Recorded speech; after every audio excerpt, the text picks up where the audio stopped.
reverse all gadgets powered by lithium battery or charger.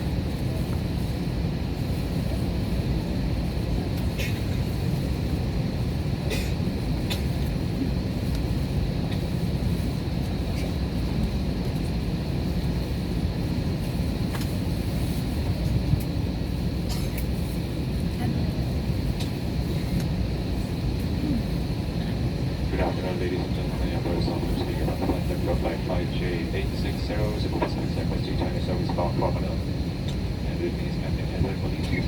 And for your information, all doors are closed for departure and are all set. However, due to air traffic restrictions handed down by Manila Control, we are instructed to depart Zamboanga Airport at exactly 33 minutes past noon. And we'll be starting our engines in about 2 minutes. For flight details, this flight will take 1 hour and 20 minutes after airport and cover total distance of 510 nautical miles while climbing to our cruising altitude of 34,000 feet. Expecting light turbulence out of Zamboanga and generally fair weather all throughout the flight. We'll give you the latest weather forecast for Manila later before we commence our descent.